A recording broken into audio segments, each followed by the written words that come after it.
Sudah seberapa jauhkah kemajuanku? Kapan saya akan merasakan momen pencerahan yang sesungguhnya? Pertanyaan-pertanyaan ini sering terdengar dalam hati dari para pencari spiritual. Pertanyaan-pertanyaan ini mencerminkan kerinduan yang tulus untuk mempercepat perjalanan spiritual seseorang. Namun proses pertumbuhan spiritual ibarat mengolah sebuah kebun, yakni lambat, sabar, dan tidak bisa diprediksi. Transformasi diri bukanlah sesuatu yang mudah diukur, dan ego kita seringkali menjadi rintangan yang sulit.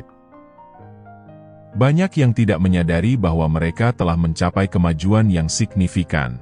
Dalam video ini, kita akan menjelajahi tanda-tanda yang sering terabaikan, yang menunjukkan bahwa Anda membuat kemajuan yang berarti dalam perjalanan spiritual Anda. Pertama, Anda tidak malu menjadi diri Anda yang sejati. Dalam perjalanan spiritual yang sedang berkembang, salah satu tanda yang paling menonjol adalah menerima diri Anda yang autentik. Ini adalah tahap di mana Anda mulai merasakan perbedaan antara norma-norma sosial dan kebenaran batin Anda sendiri. Ini bukan penolakan demi penolakan, melainkan keselarasan yang mendalam dengan siapa Anda sebenarnya. Ilusi masyarakat yang umum adalah bahwa ada cara yang benar untuk melakukannya. Kita sering mendengar kalimat seperti menyesuaikan diri, seolah-olah ada cetakan yang harus kita tuangkan ke dalamnya. Meskipun berbaur dengan orang banyak mungkin memberikan kenyamanan sementara, tetapi dalam jangka panjang, tindakan pengkhianatan diri ini seringkali mengarah pada perasaan hampa atau ketidakpuasan. Sekarang pertimbangkan prinsip daya apung. Di dalam air, benda akan mengapung ketika massa jenisnya lebih kecil dari massa air. Banyak orang, secara spiritual, ibarat benda yang mencoba mengubah densitasnya agar mengapung di perairan sosial, tetapi malah seringkali tenggelam oleh beban harapan eksternal. Namun, individu yang secara spiritual tetap setia pada densitas bawaannya, ia akan mengapung secara alami, terlepas dari seberapa bergejolak airnya.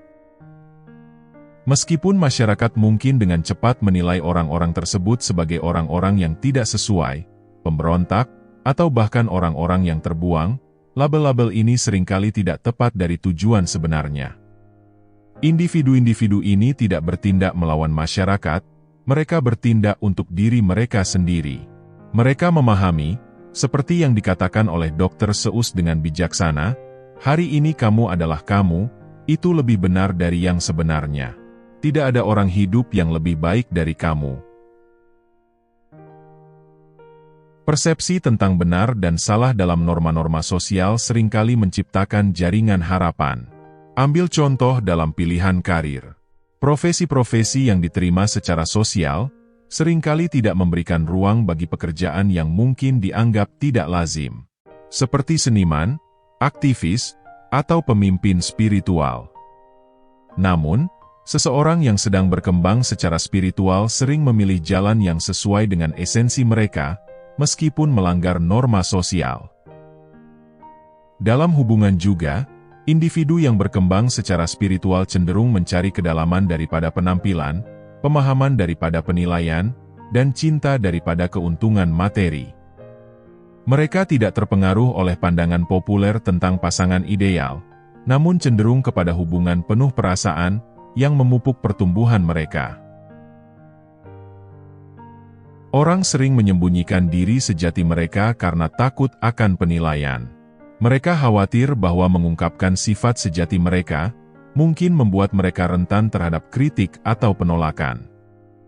Namun, orang yang berkembang secara spiritual secara bertahap melepaskan ketakutan ini. Mereka mulai menyadari bahwa pendapat orang lain bukan tentang diri mereka sendiri, melainkan tentang sudut pandang orang lain dalam memandang dunia. Ini bukan berarti bahwa individu yang sedang berkembang secara spiritual menjadi kebal terhadap kritik atau penolakan. Sebaliknya, mereka mengembangkan ketahanan yang memungkinkan mereka melewatinya tanpa kehilangan esensinya. Mereka menjadi seperti pohon yang berdiri tegak dan tidak tergoyahkan meski ada badai yang menghadangnya. Kedua, Anda tidak terlalu serius menghadapi kehidupan. Ciri khas pertumbuhan spiritual adalah pergeseran sudut pandang, bahwa kehidupan tidak harus berupa serangkaian momen kritis yang tak berujung. Bayangkan kehidupan seperti sebuah sungai. Bagi banyak orang, mengarungi sungai terasa seperti perjuangan yang keras melawan arus yang deras. Tetapi bagi seseorang yang berkembang secara spiritual, kehidupan menjadi lebih seperti mengambang mengikuti arus, menerima arus deras dan ketenangan dengan keseimbangan batin. Ini adalah perbedaan antara melihat kehidupan sebagai medan perang, dan melihat kehidupan sebagai taman bermain. Pola pikir medan perang membuat setiap tantangan menjadi skenario hidup mati, setiap kegagalan menjadi kekalahan. Sebaliknya, pola pikir taman bermain memungkinkan untuk kesalahan, untuk tersandung dan terjatuh, tetapi juga memungkinkan untuk bangkit kembali, membersihkan debu, dan bahkan menertawakannya. Ini tidak berarti Anda menjadi ceroboh, tetapi menandakan pergeseran dari ketakutan menjadi sukacita, dari ketakutan menjadi fleksibilitas. Bayangkan sekuntum bunga yang bergerak bersama angin, dibandingkan dengan ranting pohon yang takut patah dalam badai. Anda lebih suka menjadi yang mana? Bunga melambangkan individu yang berkembang secara spiritual, tangguh, dapat beradaptasi, dan mampu menemukan keindahan dalam pasang surut kehidupan.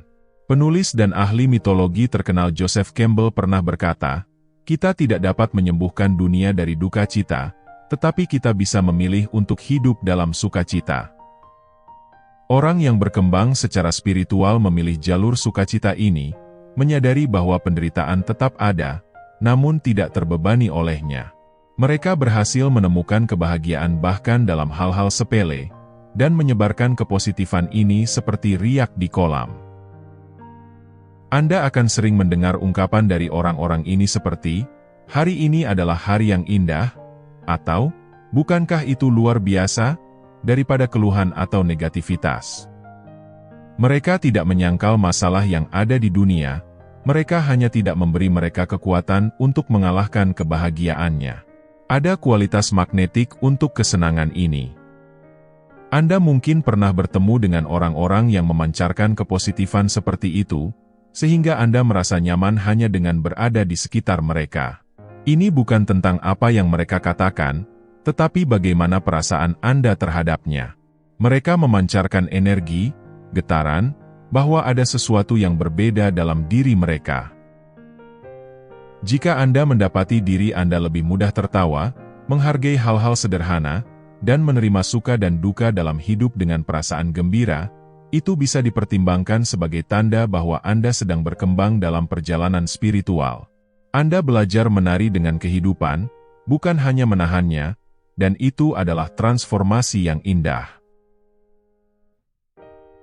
Ketiga, ketakutan akan kegagalan menghilang. Dalam perkembangan pertumbuhan spiritual, pergeseran monumental terjadi ketika Anda mulai melihat kemunduran bukan sebagai penghalang, tetapi sebagai jembatan menuju versi diri yang lebih baik. Seringkali, ketakutan akan kegagalan menjadikan kita tawanan dalam hidup kita sendiri. Kita menjadi seperti burung yang terlalu takut untuk terbang, mempertaruhkan keamanan di sangkar daripada kebebasan sejati. Kegagalan, dalam pandangan masyarakat, seringkali dianggap sebagai noda permanen, label yang memperingatkan orang lain tentang kekurangan Anda. Pikirkanlah bagaimana kita belajar mewarnai di dalam garis-garis ketika masih anak-anak. Ketika warnanya keluar dari garis, maka Anda akan mendapat penolakan. Tapi bukankah disitulah tempat di mana seni sejati terjadi? Di ruang yang melampaui batas, melampaui batasan? Pikirkanlah sebuah puzzle. Setiap bagiannya penting, tetapi Anda baru bisa melihat gambaran keseluruhannya setelah semuanya bersatu. Bahkan potongan yang tidak cocok pada awalnya pun memiliki tempatnya, mereka menjadi batu loncatan untuk memecahkan teka-teki, bukan jalan buntu. Kegagalan Anda adalah bagian-bagian itu, mereka membimbing Anda lebih dekat untuk memecahkan teka-teki jati diri Anda yang sejati. Pemain bola basket legendaris Michael Jordan pernah berkata, "Saya gagal berulang kali dalam hidup saya, dan itulah sebabnya sekarang saya berhasil. Kesuksesan bukanlah ketiadaan kegagalan, tetapi adalah kemampuan untuk terus maju meskipun gagal. Jordan tidak fokus pada tembakannya yang gagal, sebaliknya, setiap kegagalan memberikan data berharga yang membuat tembakan di masa depan menjadi lebih akurat. Ketika Anda menjalani hidup dengan cara ini, sesuatu yang transformatif terjadi. Ketakutan akan kegagalan mulai menguap. Disinilah letak kebebasan berada. Dalam keberanian untuk mencoba, untuk melakukan kesalahan, dan untuk mencoba lagi. Dalam siklus ini, kemunduran menjadi batu loncatan, alat untuk belajar dan tumbuh, daripada melihatnya sebagai ketidakmampuan. Dalam hubungan, seringkali hubungan yang gagal mengajarkan lebih banyak tentang diri kita daripada yang berhasil. Mereka menunjukkan kepada kita sifat-sifat yang kita hargai, batasan-batasan yang harus kita tetapkan, dan bahkan beban emosional yang harus kita tinggalkan. Lebih dari itu, ketika kita melepaskan ketakutan akan kegagalan, kita memberikan izin kepada orang lain untuk melakukan hal yang sama. Keterbukaan kita tentang kemunduran menciptakan efek riak, memungkinkan teman, keluarga, dan bahkan orang asing untuk membebaskan diri dari pembatasan yang mereka buat sendiri. Dalam spiritual, hilangnya ketakutan akan kegagalan seperti melepaskan mantel yang berat, yang bahkan tidak Anda sadari sedang memakainya. Anda merasa lebih ringan, mampu bergerak dengan lebih lincah, beban yang lebih sedikit, dan dunia terasa tidak tampak seperti hakim yang kejam, yang menunggu untuk menghukum Anda, melainkan lebih seperti seorang guru yang memberikan pelajaran untuk Anda serap dan tumbuh darinya. Keempat, alkimia kemajuan spiritual. Kehadiran, perspektif, dan pelepasan. Saat kita menavigasi labirin keberadaan, tiga pemahaman transformatif seringkali muncul bagi mereka yang berkembang dalam jalan spiritual, yaitu anugerah kehadiran, perluasan perspektif, dan seni melepaskan. Ini bukanlah konsep-konsep yang terisolasi, tetapi adalah jalinan benang-benang yang rumit di dalam jalinan evolusi spiritual. Bayangkan kehidupan sebagai sebuah lukisan yang kompleks tetapi indah. Jika Anda berdiri terlalu dekat, Anda hanya akan melihat bercak warna dan mungkin beberapanya terlihat kasar. Namun ketika Anda melangkah mundur, ketika Anda memperluas pandangan Anda mulai melihat keseluruhan mahakarya tersebut. Banyak dari kita memiliki kekayaan finansial, material, atau kekayaan sosial yang bisa membuat siapapun menjadi iri. Namun, hal-hal tersebut hanyalah warna di atas kanvas, kecuali kita benar-benar membenamkan diri kita pada masa kini. Kehadiran pada masa kini memungkinkan kita melihat kekayaan keseluruhan lukisan, yang mencakup hubungan, pengalaman, dan momen-momen eksistensi yang murni.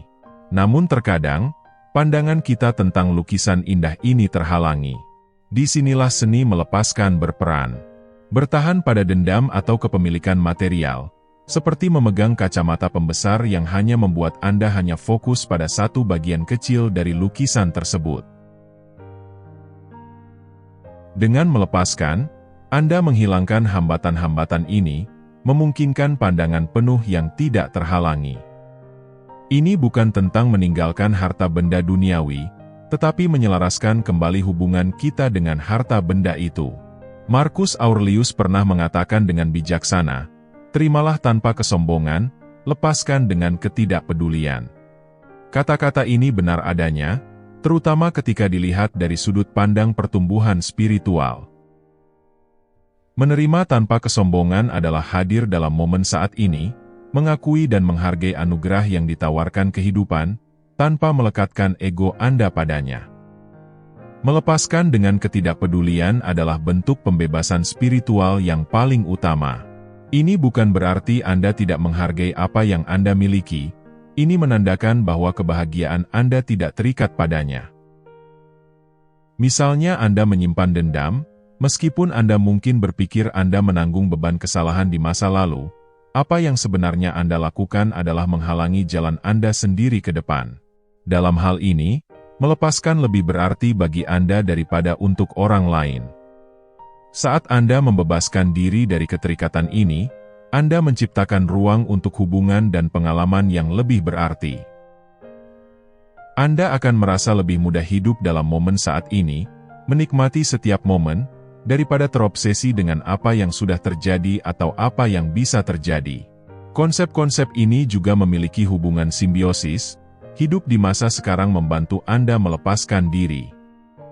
Karena Anda terlalu menikmati momen masa kini, sehingga tidak perlu mengkhawatirkan masa lalu atau masa depan. Perspektif yang lebih luas menunjukkan kepada Anda akan kesia-siaan dalam menyimpan dendam atau benda-benda material. Ketika Anda melihat kehidupan sebagai momen yang singkat dalam skema besar, keluhan-keluhan sepele atau harta benda duniawi menjadi tidak penting. Anda mulai menghargai gambaran yang lebih besar, keseluruhan pengalaman, hubungan, dan momen yang benar-benar mendefinisikan siapa Anda. Jadi, bagaimana Anda dapat mengembangkan sifat dari kualitas-kualitas ini? Mulailah dengan latihan kesadaran yang mendasari Anda pada momen saat ini, praktikan rasa syukur untuk memperluas perspektif Anda, dan sadari secara sadar untuk melepaskan keterikatan yang tidak bermanfaat bagi Anda. Mulailah dengan tindakan-tindakan kecil untuk melepaskan, seperti dendam kecil, barang yang tidak Anda perlukan, dan secara bertahap tingkatkan. Keajaiban terletak pada kesadaran bahwa elemen-elemen ini saling terkait. Saat Anda menguasai satu hal, hal yang lain mengikuti. Ketiga hal tersebut akan meningkatkan kehidupan spiritual Anda, mengangkat Anda dari lebih dari sekadar keberadaan menuju kehidupan sejati. Sekian untuk video kali ini. Jaga diri dan teruslah menjelajahi jalan penemuan diri serta perkembangan spiritual Anda. Terima kasih sudah menonton.